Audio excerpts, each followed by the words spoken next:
I know that all the work you've done has led to your involvement in the Kalanga Serenity Fund and African Royal Women, among other organizations.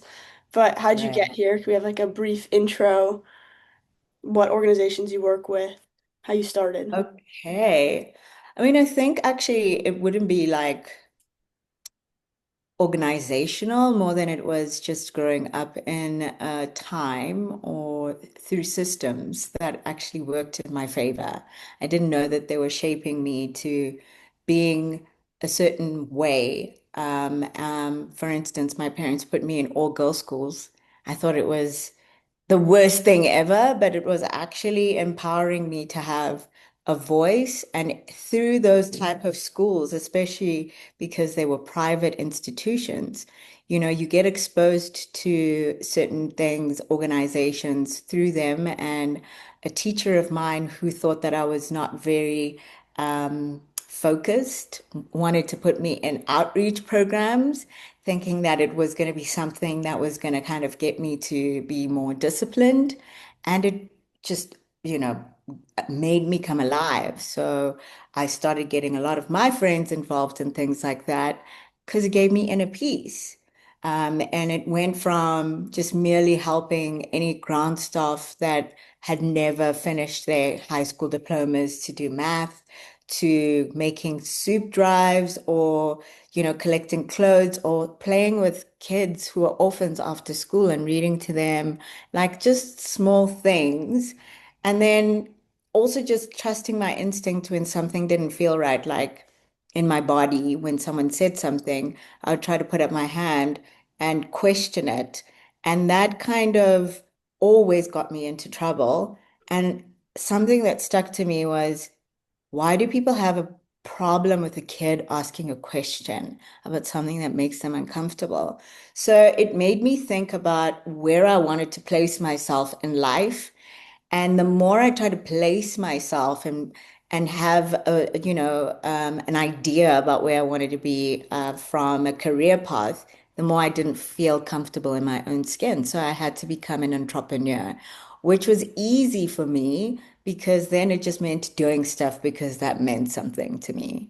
So that's how I started. And it would be like Be Kind Foundation, where, it was women and children, and we would be collecting and making rape kits, because that's a big one here in this country, is that there aren't enough rape kits, and most institutions have to I mean, the homes have to get them from police officers, and those systems are all broken, and things like that. And just for me, just it was unfathomable that women who've been violated now need, to kind of have to go to the police station where they don't feel supported to get rape kits because they need to kind of now report or get into a system to report themselves. It just felt like an added extra layer of pain and suffering. So to try to bridge that and build ways in which reporting back would be a little bit easier and allowing for the homes that they stay in to have more access in that manner and leaving the woman out of the process so that the process is just easier or just making them ourselves. So just coming up with things like that, getting more involved, meeting more people that were that way inclined, and just building a community of call me whenever you need me. That's how I got into these things. That's awesome. Because I feel like it's so hard to take that first step to stand up for yourself, and it's that much Yeah. harder if you have to go somewhere where you're not already feeling comfortable. Correct. But I mean, like I said, growing up in a country where it wasn't always like that for me as a kid, but there was a space to see that this kind of makes me feel uncomfortable. Like I was little, I was in my school uniform, a man was passing by, and he looked at the length of my skirt. I was like 8 years old, and I can remember it made me feel like, why is that guy looking at me? And so those kind of questions, I guess, being in an all-girls school was an environment where you can be like, is this normal? And then as you get older, you kind of just be like, that's not normal. And you have these conversations with your community. But, at the same time, the same type of community can also be like, I mean, I had one and you have to iron clothes for your husbands and cook dinner for your mother-in-law. And I was like, wait, what? What are you saying? So, equally, you have to find a balancing act of where you try to kind of absorb your information, and you grow with it, right? So when you're uncomfortable with something, question it. When it comes back to you and it doesn't seem satisfactory, do something different, Yeah, agreed, you know? 100%. Yeah, yeah, yeah. So I know you've mentioned how when you were at school, there were things that you noticed, but what was your first time really taking part in activism? Like, when was the first time you stood up for Hmm. yourself, big or small, joined an organization, just said something, any of the above? Well, I think for me, it wasn't really up until one of the girls in school kind of grew up and she grew out of the system and she matriculated, graduated, in your terms, and she was standing outside of our school and she was now a sex worker. And teachers were not doing anything about it. And my thing was, it must take a lot of, um, I don't know, courage to kind of stand where you went to school, because you almost kind of reaching out to the last place that you felt like you were at home. Um, and just old people were not doing anything about it. They were using her as an example for us in like a cautionary tale. And so I decided to, I mean, she was a black woman. So I decided to get the black girls at the school. And we just thought, okay, we're going to be the first ones to kind of try to figure out if she's okay. But by the time we got to that place, she had gone. But it felt good to do something about it and to kind of create awareness as to why it didn't make sense to speak negatively about someone from our community struggling. So organizing something for the first time was when I realized that you can be an activist in some way, shape, or form, even if you don't know what you're doing. Um, and it always stemmed from something that meant something to me, someone, because a lot happens to yourself, and sometimes you're like, yeah, it doesn't really matter, it's okay, I can handle it. But when you see someone that you care about and you admire, and they're going through something, and you want to do something, that's kind of what birthed my initial journey into activism, especially when it comes to women, you Yeah. know? That's also impressive that you are able to like realize, okay, like even though they're saying this, like that's not the way we should look at it. Because I feel like your teachers and people at school, like those are people you look up to. And so it's impressive Yeah. that you're able to say, oh, I don't think so. We can Yeah, help not ostracize. exactly. Exactly. And yeah, I mean, I just think that, sometimes even your school system, people can become complacent, right? So I think as a child, and you girls especially, have such a great opportunity to not be impacted negatively by your environment and just to use your access to try to kind of navigate your understanding of things. Like, have that be the drive towards establishing yourself in the right direction. Yeah. Because people do get old, they lose hope, or they just lose touch of what, initially used to drive them based on life. So, that's also another thing, is just give people grace to be where they are and not have to meet them where they are and go from where you are sometimes. Yeah. That's awesome. Were you taught, so I know you went to an all-girls school, but did they teach you Yes. about gender inequalities at all? Like the pink Oh, tax or gender pay gap? And if they didn't, when did you learn about? Wow, really? no, they didn't teach us about any of that. They actually kind of, I don't know if you've seen the show Testament. No. Well, Testament is pretty similar to The Handmaid's Tale. Okay. Okay. And so, but it's about the girls that are growing up as the plums who are in like an all-girls school. So it was very much like Christian values. This is how you are. Girls don't have sex. You know what I mean? It was Got it. very kind of so gender inequality, feminism, any of that kind of stuff was like, please, Wow. please know your places. This is where you belong. And yes, have a voice. Yes, stand up for each other. But when you get out of these walls, just behave. You know what I mean? Wow.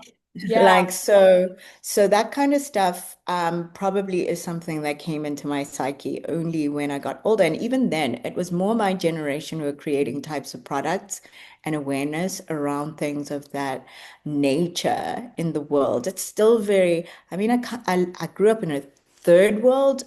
So, there's a lot of stuff that we still need as an emerging market, as well as a new democracy. I mean, I think they would still refer to us as that because we're 30 years in, and even now systems are kind of breaking because globally, these government structures and capitalism are being questioned.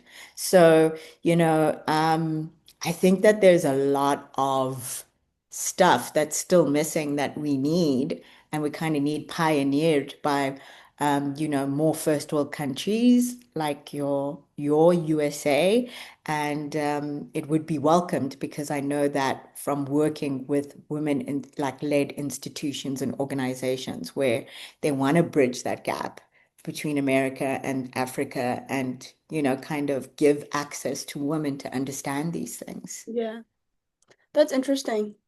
Because I feel like in some of these interviews, I'm focusing on other countries as well. Like I had one with someone from Project Bala from India, and she's Yeah, telling me stories. And I'm like, wow, like that's so different, and I just never yeah. realized how extreme the differences are. It is, but it's also kind of weird because when you have the dualities, because like I said, grew up in a family with access, so you kind of dip into this world and then you come back into your world. And I think that's kind of Leia's experience quite a lot of the times. And she gets to be like, why is this like this? And it just so great to me that she has the language because I couldn't voice it in the generation prior to mine in a way in which they understood what the issue was because they were still like black and white, And I was like, being a woman. Yeah. You know what I mean? It's like, yeah, I hear that black and white stuff, but I have white friends and all sorts of races as my friends. How do I be a woman? And that was kind of difficult. So as I get older, I feel like I'm at the same place that Leia and you guys are at, and I'm like, wow, so interesting. You guys are noticing these things in parallel to when I'm noticing them, which means that we have a fighting chance of building more, Yeah, and it's important. Yeah. I agree. I feel like I don't know, I feel like I've always heard Leia talk about the differences in like even just language. Like she'll say, "Oh, I'm so Yep. sore," and she means that like something hurts, and I'm like, "Oh, like did you work out yesterday?" And she's like, Yeah. "No, no, like I hit my leg on a chair." And I'm like, "Oh, Yeah. okay." Yeah. Like Yeah. I feel like I hear her talk about those more, and I feel like it's interesting that there's so many other parallels but also differences. Absolutely. And it's kind of scary because um, she and I and Lana, always take walks and we do stuff together. And because I'm a single parent household and I'm the household, it's always like a no-brainer for me that I have to protect my kids and I get very like, but when they notice, they're like, oh, that guy and why do people talk like this? And, in my generation, growing up, we were told, don't say anything, you might get hurt. My philosophy, which was also very kamikaze as far as I'm concerned, was, oh, I'd rather go down, having fought for my rights. But actually, there are quite a few women who are just being annihilated for existing, and that's not the right approach. I love the fact that at least they have a place where they can put that kind of frustration or feeling or understanding that something isn't making sense. And I just want to be able to allow myself to participate in that for other women or other women who are building institutions that give access to girls and children to have that voice like Leia does because of this distinction with the parallels. Yeah. So yeah. Um, so I know, I mean, we've talked about Leia a lot. She's one of my best friends. And she's always telling me stories about how you've inspired her to stand up for her rights or other women's rights. Um, but from what she's told me, I feel like this is because you're a role model for her. But what do you think? Like, how do you instill those values into her? And like, if you had to give a template for other moms, I feel like you've done a good job. So, what Oh, would you say? thank you. I mean, I really don't think it's a template more than it's like more about communicating and just allowing your children to kind of teach you more about themselves and who they are in relation to the kind of culture you're building in your household, right? Because sometimes you think you know what you're doing, and the reality of the situation is the older I get, I have more comfort in saying, I don't know how to do this. And what really always baffles me is how beautiful Leia and Lana's like understanding of self is. They've just kind of come into this world being very clear about who they are and their discomfort. And when I recognized that, instead of being like an adult that kind of ignored it, because I ignored it for a while and it was not working for our relationship or my self being as a self or a parent. And I started to kind of engage in conversations with them and understand where they were coming from. I actually understood that there's a need to protect that innocence. And in protecting that innocence, I also have to guide it. Like, they're very much allies of the LGBTQ, kind of community. And they wanted to change their pronouns at this one point. And I'm also an ally, and they allies by virtue of me having so many people in the community be around us.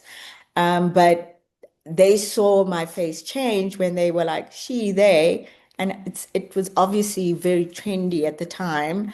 But I wasn't thinking about the she, they. And when they asked me why, and they were so young, I said, because I'm still fighting for the she, her. And Leia came up to me a couple of years ago and she was like, I get what you mean about the she, her now. And that was very important. But prior to that, there was a day where a girl had been murdered for going to the post office.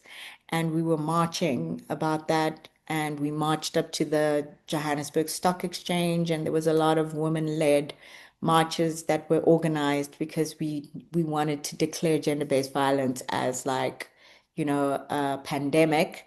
And it was like the genesis of it becoming what it became last year. But nonetheless, Leia said, Mommy, can I please stay at home? I would like to go to the march. Had I not let her stay home, that would have been a different dynamic altogether. Like she felt something, it touched her. I didn't put that in there. And all I needed to do was nurture it. I would suggest that type of openness to your children to be able to allow them to grow in that way, even if they want to be a part of any other community outside of that. Like you just have to be the bridge of allowing them to express themselves so that their voices can kind of grow into understanding the world as it is, because the reality is you have to be resilient. You have to be able to deal with what's what. And being a Black woman, it's inevitable. You're going to run into all of these things, right? So being a woman is hard enough, but being a Black woman, I need to kind of always equip my children with the ability to understand that this does exist, but it doesn't necessarily make you different. It just makes your journey a little bit harder. So I want kids who are able to express themselves so that in me kind of nurturing them having a voice, I kind of try to give them the narrative of why their voice has to be in this way in order for them to be able to survive in the world they're living. Yeah. I also feel like what you said about how you have to like nurture their understanding as well, because you can't Yeah. fight a problem that you don't know exists. Correct, Yeah. correct. Exactly. I mean, a lot of people would always say to me, why are you always talking to your kids about what's happening to kids out there, why they're getting raped or all this stuff? Why are you making rape kits with them or, doing? And I said, because when they actually understand that it happens, I want them to know that they have someone who will fight for their rights. Like they can't be finding out about something through their friends and then have a misunderstanding about it altogether that like, oh, this world, because they're not going to trust me enough to communicate about it. Yeah. Whereas if I engage them in the conversation and I set the parameters for them to participate in it in a way in which it is effective for the level of awareness that they have at the time, it's great, right? Because then when they can come back later, they can be like, oh, I see who I can use as my ally in life and Yeah. trust. That's how I would hope that they see me.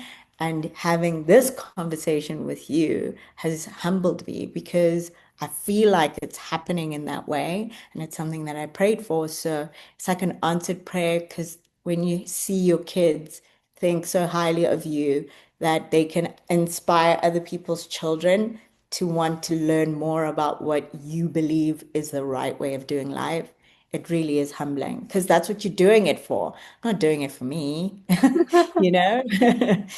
I just want you guys to have a better life than us, Yeah. So yeah. Well, we're working on it. We'll see. I can tell. It's amazing. It's Yeah. amazing. Yeah. Yeah. And I mean, you devote so much time to all of your activism that I feel like we have to contribute to. Right. I mean, so it's like who you are. Like if you navigate life from being who you are, it becomes easier to kind of make a career out of it. Not easy. That's the worst word to ever put in this kind of context because it has been incredibly difficult, but it has also been beneficial to that resilience, that endurance, that perseverance, Yeah. that kind of gives weight to making you a beacon, like a lighthouse that attracts your kindred, you know? And when you do have more people who are with you than against you, then you know how to kind of navigate through environments that need the light, you Yeah. know? Yeah. Yeah. I feel like you've done a good job finding those environments. Um, They found me quite a lot of the times. I'm actually so empowered by how much, like, I just open my eyes sometimes and there's like the right people. yeah. But also, like, yeah, I mean, there's quite a few people who are doing a lot of good things. They just need, you know, to Guidance. be, yeah, guided or even just really given a platform, just a Yeah. platform. Yeah. Yeah. And that's what you're doing. It's amazing. Yeah. Yeah. Um, Yeah. all right. I know. So you devote a lot of time to African Royal Women, um, an organization that unites African Royal women to advance socioeconomic development, cultural preservation and restoration, environmental stewardship, and community well-being across traditional kingdoms. Whew. How and when did you first get involved? What does your role look like there now? And what's one of the most impactful or moving experiences that you've had because of your involvement there? So I had the privilege of getting involved with traditional leadership in 2021 based on the fact that after working with an asset management company, I realized that there was a little bit of a gap with that international asset management company bringing in finance into the continent and the funds reaching the people that needed project finance. And so, in working through that, I met a princess who, um, although she had worked for big institutions like Anglo, which is one of the biggest minerals and energy kind of companies in the world, right? She still didn't have the ability to kind of help. her kingdom when they needed kind of her guidance in order to get out of where they were stagnating and stuck. And so, in utilizing my knowledge and my experience, I try to find like-minded women, and I said, why don't we create a private equity fund that kind of builds the bridge for people? And that's what we did. We built it with no real kind of financial knowledge. And we're just like, we're just going to build it and see what happens, and just kind of iron out all of the kinks and just create solutions because we've got global access. So that's what we did. And through her, we met the African royal women. And I've met princesses that have been stewarding their whole entire lives without the recognition, without the finances, just doing the best that they can for their communities, but aligning themselves with institutions. And I know I'm going to mention the name of this institution, and it's probably taboo, but it's the truth, like the UN and other embassies that are around who create these opportunities, but they don't actually facilitate for the needs, right?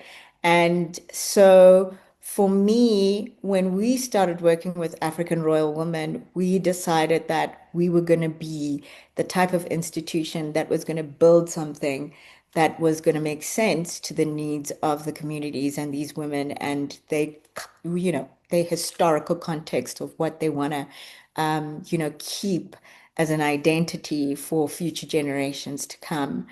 And that's actually part of what built Kalanga Sovereignty Fund because it's a bigger, even more greater institution than what we had started. And it has more capacity and has more capabilities for investment.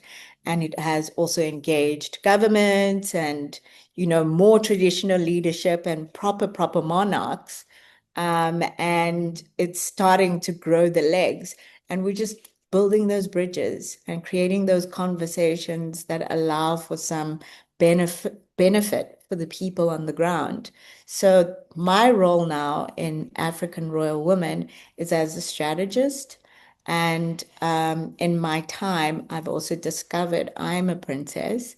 And so I am going to stand up and try to take up my princess role in helping all the princesses to gain their voice back so that the sovereignty doesn't get lost in translation of how people are telling them how they can be.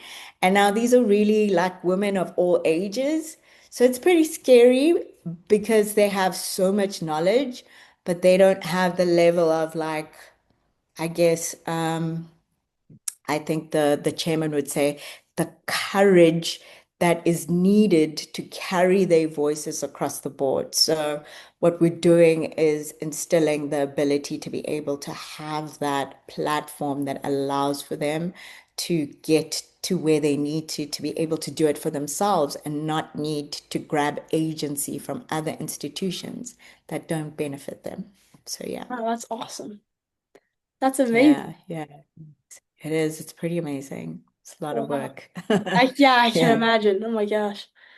Oh, yeah. so I know you've already brought up the Kalanga Serenity Fund, but what has that done for you to help rally women, support their rights? Like how have you gone about your other battles through that organization? I think for me, the biggest moves that I've made are organizationally. I think, like I said, as I started creating a private equity fund, it was initially just to build that gap, but I also wanted to make it a female-led organization because there's the stigma in the world that women can't work together, and that is precisely wrong. I went to an all-girls school. It was part of being having the best years of my life. And even though I'm not constantly in communication with those women impacted me more than anyone else. And so the women that I was with are the women who work the hardest. We work harder than men. We're wired differently from men. And this isn't putting men down and saying they can't do anything. But I feel like we need more organizations that are very um, you know, aligned in building women up. And Yeah. so with Kalanga Sovereignty Fund, I think my initial goal is to ensure that we have a lot more women, capable women who are not given the opportunities to participate in being a part of it because it has this level of impact that is the underlying tone of it. We have the capacity as the people who are the executive board to be able to ensure that from an employment perspective that we bridge that gap. And that's internationally, by the way, because that's how it's going to be. And but also just to ensure that the type of organizations that when we are starting to do our investments and the donations and any association that we have are these organizations that are women-led or for women and make sure that we are impacting the voices of future generations in a way in which that they understand that they have a place they belong, even if it is just a little space um, in Africa, you know, Yeah. That's it will be amazing. for women. Yeah. Exactly. Yeah. Yeah. I also feel like it can be so intimidating to step out and like even just get your first job, no matter who you are. And I feel like knowing you have a place where you belong is really important. 100%. And we've got a lot of men who are allies, which is such a good thing because my partners are like it's a good split. It's like women and men, but they realize that they are here because they need to support the role and the function of us growing as much as it is to support their ability to make profit, Yeah. you know? Yeah. So it's just creating that awareness and just being participating in that understanding. And I always say it. It's the one thing that I always say. I say, yeah, I see African unity. Awesome. I see the fact that black and white need to work together. Awesome. But this for me is she, her, Yeah. at all times, Yeah. you know? Yeah. I hope your story is able to inspire other women the way it has me and Leia both. But Aw. if you had to start from scratch today, what was the first thing you would do? Or is there anything you feel like you've waited too long to do? Honestly speaking, I am such a God girl that I realize that most of who I am is, in direct relation to the fact that my journey was my journey. So having regrets at this point in time would be just really not understanding that there's more to come. So I don't want to do over. I just want to be more aware that this is the best me I can be, I guess.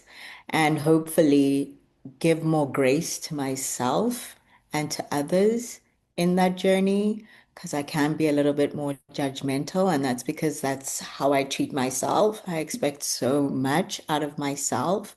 So just to have a little bit more patience and to accept the fact that everything happens for a reason and it still will be what it will be and just love myself for it. So that would be my answer to that question because I just can't picture having a different life to what I have right now, except for it being a lot more intentional. Yeah. I love that answer. I feel like I agree. I always say like, well, the best thing is always what's bound to happen. And Yeah. I feel like we all just need to recognize that. Yeah, but also I think you guys are so good at it. Thank you. Yeah. So What yeah. what would be the first like you are back at your starting point, what's the first organization you would join? Look, I am really in a position now where I'm starting to free up from the development phases of my organizations. So um, in relation to me taking up my role as a princess, I'm also going to be intentional about participating in more initiatives like I used to in the past. So, the princesses around me are very good at that. They have a lot of schools that they sponsor. They have a lot of programs that they sponsor. So it's something that I really want to be intentional about paying attention to in these communities that are kind of going into. I mean, like I said, with Kalanga. I'm now going into countries outside of South Africa, like Zimbabwe, Mozambique, Botswana, Zambia, DRC. There's so many communities that we can kind of impact, and I just don't know what their needs are. So that is what my intention is right now, is just to pay attention to what calls me now at the phase that I'm at with the access that I have to enable and empower. But it's definitely going to have to do with women. That is my goal at all Awesome. times. I love it. Yeah. Were there any specific inflection points in your story that you feel like opened doors for you or inspired you to change your approach? I think becoming a mom. You know, I was, I consider myself a young mom. I didn't intend of having my kids at the age that I did, but I wouldn't change that for anything because now I have the ability to have them to inform what's needed, right? Because there's nothing worse than just being too tired to do anything about it. And I'm hearing a lot of women out there who have spent their lives trying to reach certain outcomes in their careers, and now they're finding themselves exhausted and unable to contribute to the things that make sense to them. I'm in the reverse scenario where I'm exhausted because I've been building stuff and now I get to actually benefit from them and actually start to do things that make sense to me. And that's a very, very great luxury, I must say. But it was afforded by a lot of sacrifice, a lot of things not always looking great for me and the girls, but that definitely impacted what it is that needed to be done. Yeah, that's amazing. Yeah. I feel like motherhood is very, I mean, I don't know, but it seems like a lot of effort, of course, but also Yeah, like it changes you as a person. And I feel it like, absolutely does yeah, in I the feel like, best possible way. And I hope that a lot of moms can echo that from where they are standing with their kids. I think your mom would. I hear a lot about you guys in the most positive ways whenever I meet up with her. So, yeah, oh, I love that. Um, it's amazing. well, last but not least, what are some approaches that other people could take to get involved in advocacy? Are there any like small stands that you think they should take in their daily lives, in their workplaces, any places you recommend starting out? Yeah, I just think that don't make it too complicated for yourself because then it seems like a task that is too disconnected. And then you kind of tend to be like, I'm not going to do this because I'm not suited for it. So just look around in your environment. I mean, it can be the smallest thing where you're not okay with how a teacher is being treated, right?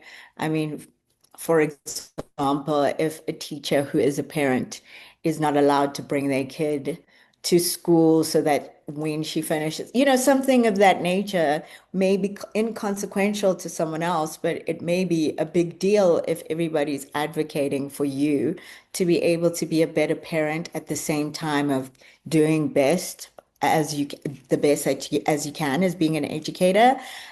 So whatever it is, I would say make it something that's achievable and that's not out of reach. Okay. And then grow it from there, because that's what starts something in any way, shape, or form.